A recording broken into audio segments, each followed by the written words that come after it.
Title of the presentations: Is presentation a myth or a reality? Let's talk about that. Every presentation starts with title, and a title should also be written in an adequate manner. What does it mean? It means that title should not be too long so that it gives the look of a sentence, and it should not be too short as it gives an incomplete message. A title must be explicit, clear, simple, and must carry a completeness in itself. After title, the contents or overview is the most important section of the presentation. The contents list must not be overly detailed. There must be an explicit flow down through the list. Each of the contents in the list must be economical and not verbose. After contents, the presentation starts with the main body. It is also the core of the presentation. Starting with this section, few first slides will be critically important for the audience. The audience will lose or gain interest in the first slide of the main body. For the couple of the slides onwards, the presenter has to convey the message, and this section also contains some more graphics and less text, as presenter has to use his personal skills in order to aid during the section. As the presenter moves through the subsequent slides, he carries the weight of the expectations from the audience.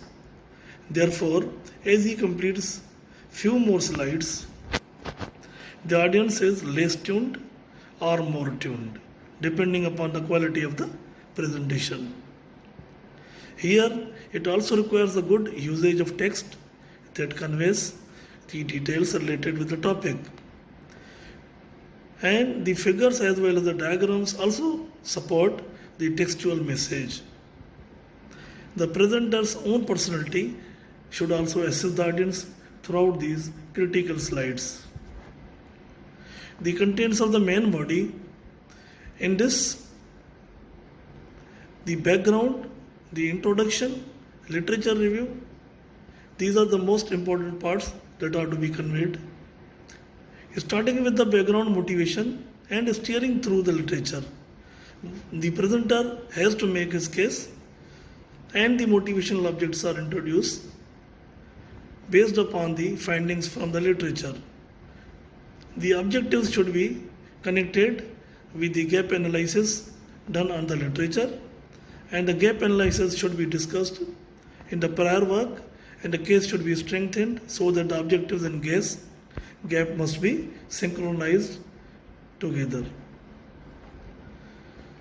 Subsequently, the model section starts, and reaching this point through the presentation, the speaker has won his or her case already.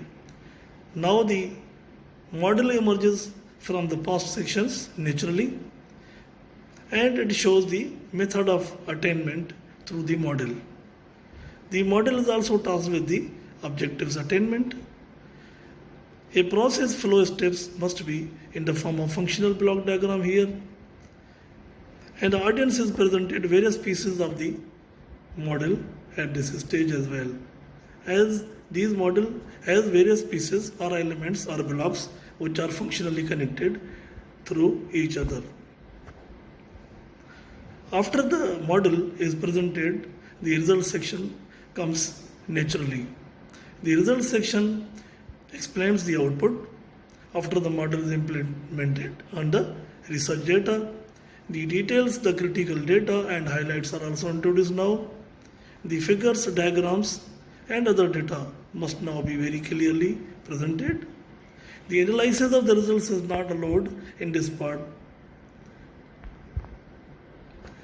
In the analysis section, one of the most important sections through the presentation, the presenter is also presenting the data which is now analyzed and shared with the audience. The generated data throughout the research is now compared with the prior research data done by the researchers, and the audience is also assisted to confirm that the model was valid. The presenter's work is also now tested on the available dataset and interdependently checked so that the authentic and well proven data from the genuine sources is ensured. The conclusion section comes then, and in this section all the research has to be concluded within a couple of sentences in a way that it actually has a start, climax, and then closing. Now the presenter has to wrap the story in few lines, and he has to cover all his completed work. For the future work, he has also to express the things which were not being completed by him, and he shares with the research and audience so that they must carry it forward. Through the talk, the presenter should use the references which can be from literature, and these references should be taken latest. By latest we mean last 3 or more years. And the references must also be from very standard sources which are widely accepted. And the references should also be written in a very good standard form of the format which is allowed.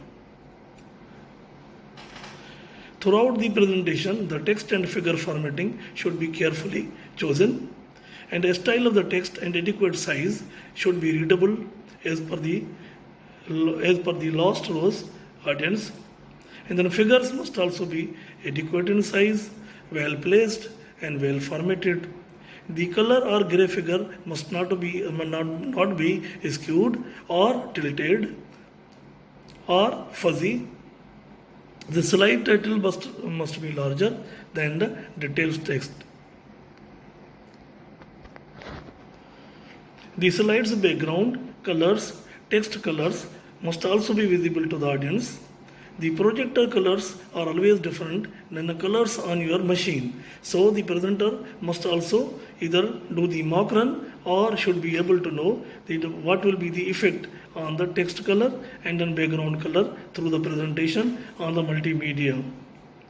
Even the room color and background also affects the presentation, slides and their color as well as the overall style. So a mock run always helps. A pre-testing phase is also very helpful for the presentation. These were the web links which were used by me in order to present this presentation. Thank you very much for passionate listening.